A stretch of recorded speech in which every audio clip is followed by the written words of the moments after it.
GeoGebra kan. Okey, mari kita tengok. Okey.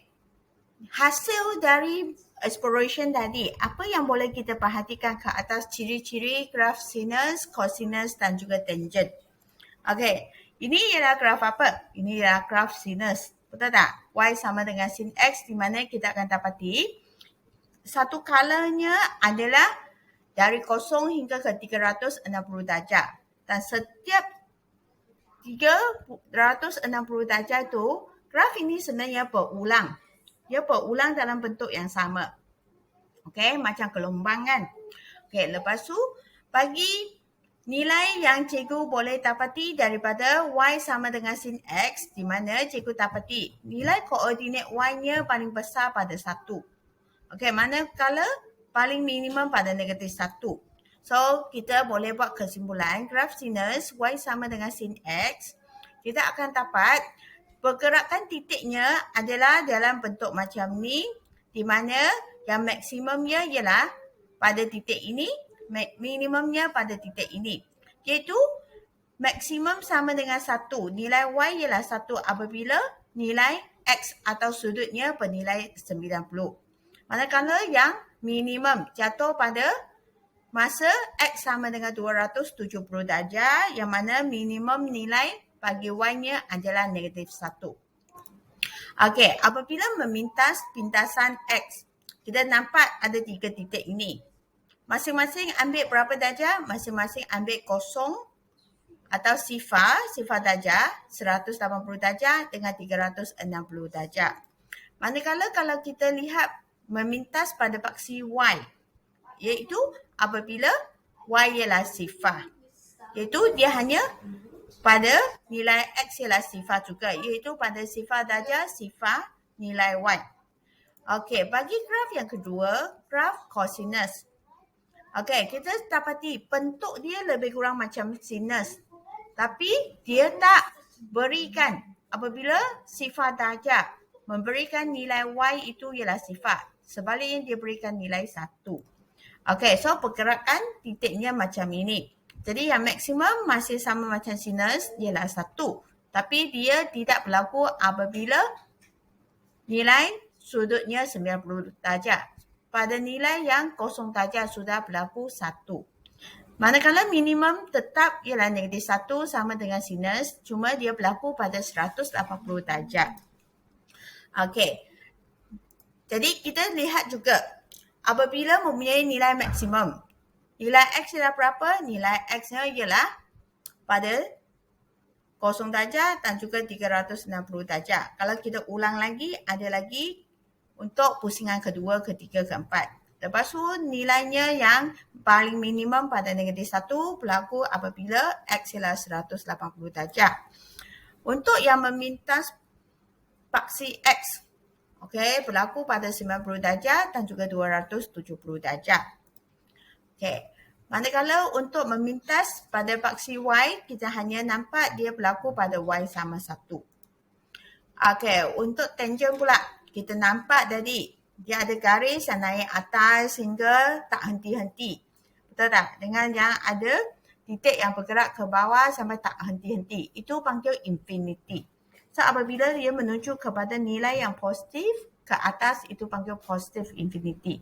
Manakala yang menuju ke bawah, yang menunjukkan nilai negatif yang makin besar itu negative infinity. Jadi, kita nampak di sini ada beberapa titik adalah nilai yang penting. Contohnya seperti yang kita sudah hafal. Tangent 45 darjah bernilai 1. Betul tak? Apabila alfa 45, kita dapat positif 1. Manakala apabila kita dapat alfa bergerak pergi ke sukuan kedua, jadi sudut theta yang kita dapat 135 dan pada sukuan kedua tangent yang negatif. Jadi pada sini kita dapat negatif 1 bagi tangent 135 darjah. Manakala apabila masuk sukuan 3, kita tahu sukuan 3 tangent sekali lagi positif, iaitu berlaku pada tangent 225. Masuk sukuan keempat, jadi kita tahu apabila alfa 45 darjah, kita akan dapat 335 darjah. Itu ialah berapa? Itu memberikan nilai tangent 335 bersamaan dengan negatif 1 sekali lagi. Jadi di sini, maaf tadi bukan 325, 315. Okey, maaf cikgu lupa. Okey, so ini nilai maksimum, nilai minimum. Okey, kalau yang ini dalam buku ada yang tulis tiada. Okey, buku teks kamu tulis tiada. Tapi cikgu nak juga anda tahu dia sebenarnya menuju ke positif infinity dengan negatif infinity. So, saya tulis macam ni. Okey, bagi memintas paksi X berlaku pada kosong 180 dengan 360 darjah. Pintas pada paksi Y pada Y sama sifar. Okey, ini ciri-cirinya. Nilai maksimum, minimum dan sebagainya. Apabila kita sebut lagi, okey, biasa sini kamu akan sebut 0 darjah, 90 darjah, 180 darjah, 270 darjah dengan 360 darjah kan?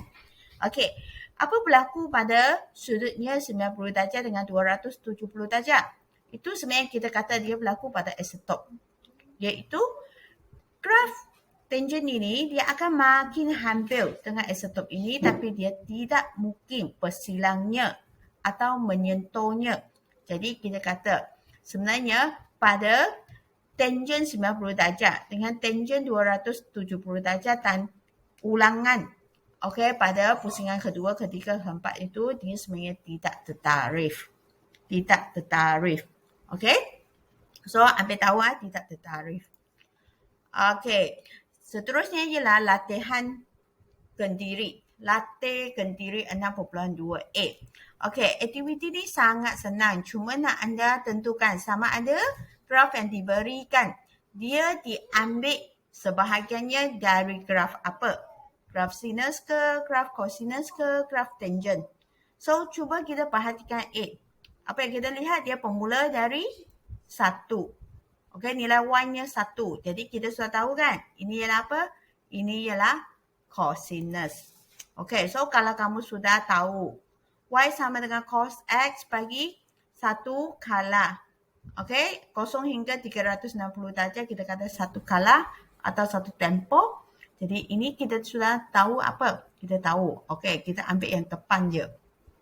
Okey, sampai 180 darjah. So ini ialah graf apa? Ini ialah graf cosinus.